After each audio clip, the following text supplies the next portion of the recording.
Hello Dale family, welcome back from your trip. You have chosen an excellent sewing machine. They just don't get much better than this. Pfaff 130. And this is the final test before we pack her up to ship her out to you. And in this test we're going to go over how to plug her in for starters, how to wind the bobbins, how to thread the machine, how to work all the various controls. Okay, for starters, when you go to plug it in, one end is rounded, the other end is square. When you look in the little thing in the back, you'll see which side is square. It just happens to be the one that faces the front of the machine. Just push it in. That's it. The other end gets plugged into your outlet.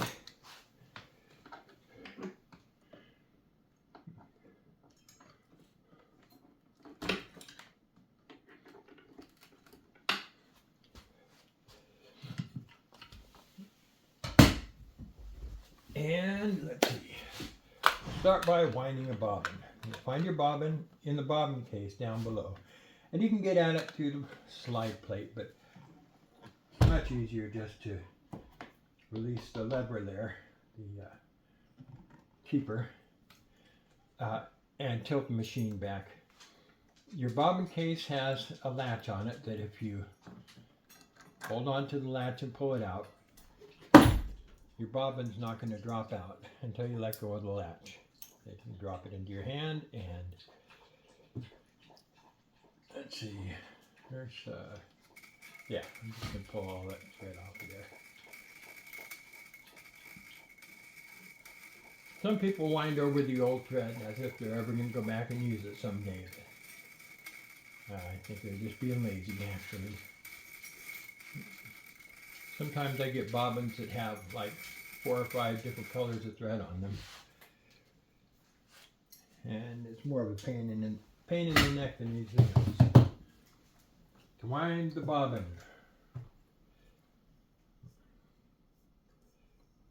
put your spool on the spool pin, go around this tension device here, come down to this tension device here, go between the discs. They're spring loaded, so it puts a little bit of tension on your thread and makes a neater bobbin. And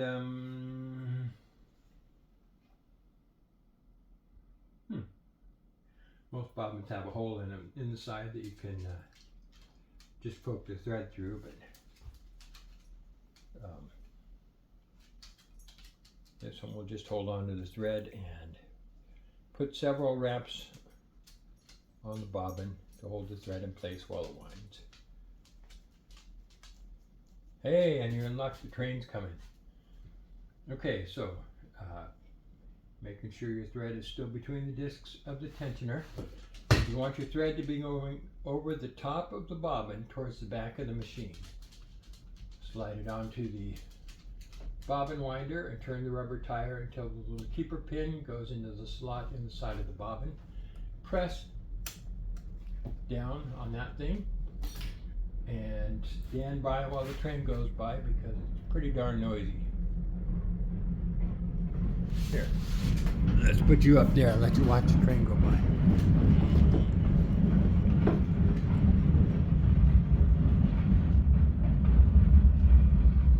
Pipes of some sort. Those look like good sized black iron pipes.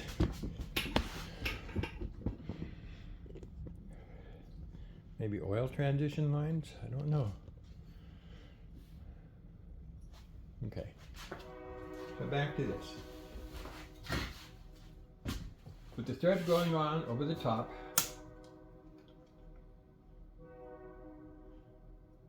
slide your bobbin onto the bobbin winder and turn the rubber tire until the little keeper pin goes into the side of the bobbin and press down here.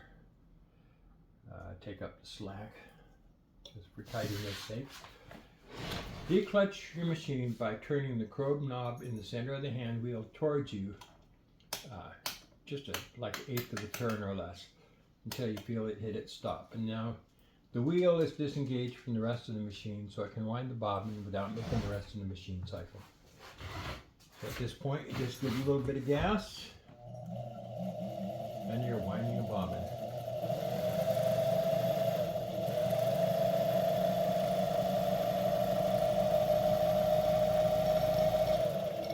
Okay, that should be plenty for our test. Push this little finger up and it releases the bobbin. Reclutch your machine by tightening the knob. Now with the thread coming off the top of the bobbin in this direction, drop the bobbin into the bobbin case and guide your thread up into this slanted slot on the side and up under that flat leaf spring, which is your lower tension, until you feel it click in place. Now you'll feel a little bit of drag on your thread.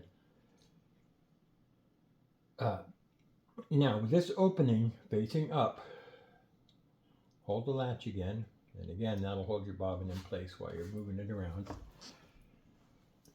Slide it onto the spindle in the center of the hook here. Make sure your needle is up out of the needle hole, or you won't be able to do that.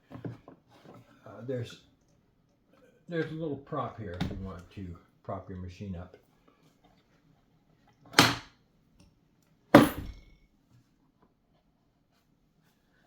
Okay, so bobbin is wound, and now we're going to thread the machine. So to thread the machine, put your spool on the spool pin, go under this thread guide and over the top of that little tensioner disc, and down between the disc of the tension assembly all the way around to the top, and then behind this little thin wire spring here, which is your check spring. And then go down under this big thread guide and up. Let's see.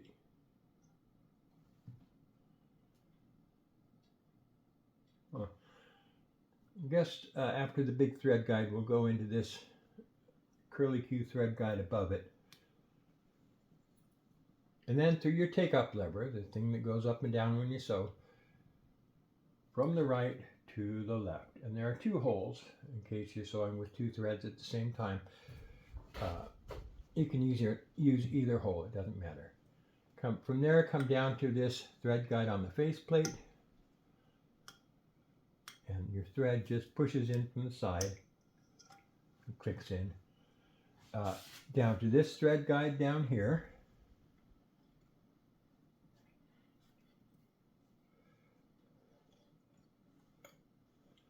And then through the eye of the needle from the front of the machine towards the back.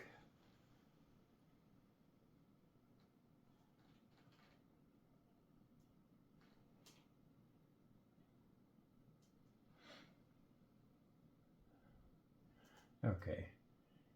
It's always good to cut a fresh end on your thread, because when it frays out a little bit like that, it gets kind of hard to push through the eye of the needle.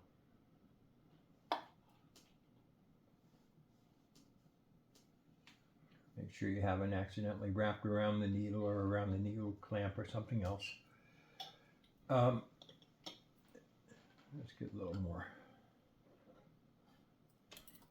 When you raise the pressure foot, it releases the tension on the tension assembly. So if you need to pull a little more thread, just lift that, lift the pressure foot, and you'll be able to pull the thread. Now, holding the upper thread loosely, turn the hand wheel towards you one full revolution. And the needle will take the upper thread down, where the hook will pick it up and wrap it around the bobbin and bring up your lower thread. One revolution, there's your lower thread.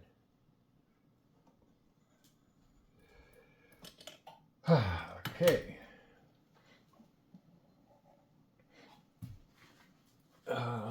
This is some fabric from a pair of Carhartt jeans. Fairly heavy duty stuff. Drop the pressure foot onto the fabric using the lever on the back here, and ready to sew. This is your your stitch length knob. From this center line going up, your stitches get longer and longer and longer until your longest stitches are at the top. From the center line going down, again, your stitches get longer and longer and longer, except in reverse. So we're going to set it around, how about 2? This is your upper tension, and it's set up so about 3 is your ballpark tension for regular thread and fabric. But just take a look at the seam on the back and make sure that it looks good. It's even and not loose and loopy or too tight. And adjust your tension accordingly, just a little bit at a time, a little smidge. This knob here is the pressure on your sewing foot. And you want just enough pressure so that it moves your fabric along with authority. For some fabrics you want a little more pressure, for some you want a little less.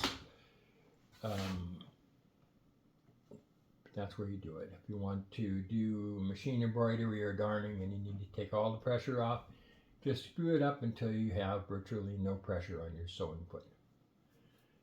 This knob here is your feed drop. If you turn that knob all the way to the left towards the needle, it drops the feed dog teeth so that they never come up high enough above the needle plate to move your fabric. So you're in control, you're moving your fabric. You've taken off the pressure on your sewing foot, you drop the feed, and now you're write your name or draw pictures or whatever you want to do. But we're going to turn it back to the right so the teeth are up and they're going to move the fabric. This is your stitch width, this knob here. It goes from 0 to 4, 4 being your longest, 0 being straight stitch. This lever here is your needle home position. Make sure your needle is up out of the fabric, and then you can move it so you have a left needle position, a center needle position, or a right needle position. We're going to leave it in the center position.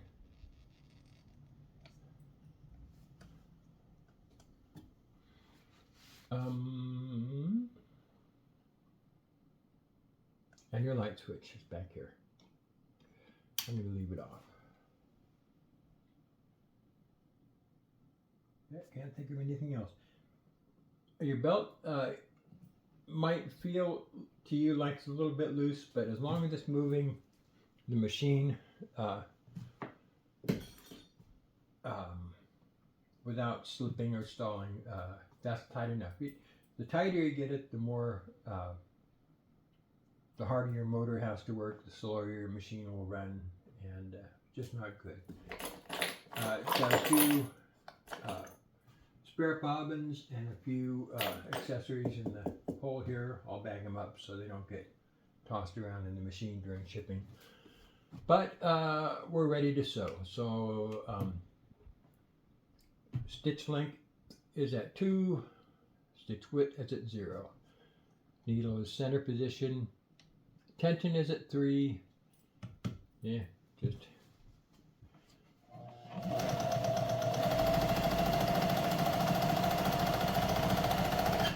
Now we're going to add a little bit of stitch width with the needle up out of the fabric. I'm going to move it all the way over to 4, so we'll do a wide stitch. And I'm going to shorten the stitch length quite a bit. That's just for the show. You put the stitch width wherever you want it to make the zigzag you want to make.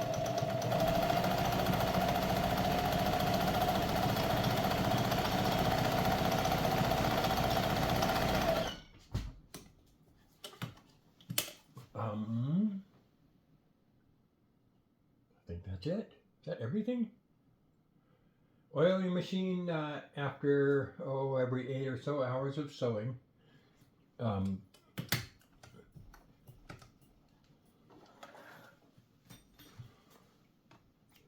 When you do, take the needle plate off.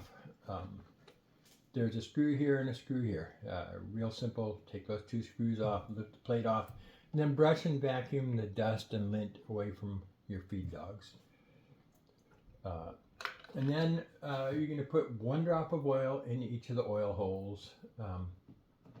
And I'll see if I have a manual for this machine. If I do, I'll send it along. It'll have an oiling guide in it. Basically, what you want to do is every place where 2 parts move against each other, anywhere that's going to cause friction, you want a drop of oil, including there's an oil hole in your bobbin winder. And there are oiling points on the bottom of the machine. Some of them have oil holes, some do not. Again, just turn the hand wheel and watch what moves. And every place where 2 parts move against each other gets a drop of oil. Same thing with the faceplate. You loosen this screw a little bit, you loosen this screw a little bit, and then you can just take the faceplate off. Turn the hand wheel, watch what moves, and oil what needs it. That's it. You've got a great machine. This is one of the world's best, in my opinion. So I'll get her packed up and we'll send her on home to you. And thanks again. We really, really appreciate your supporting what we do here, because this is what we love to do. Thanks again.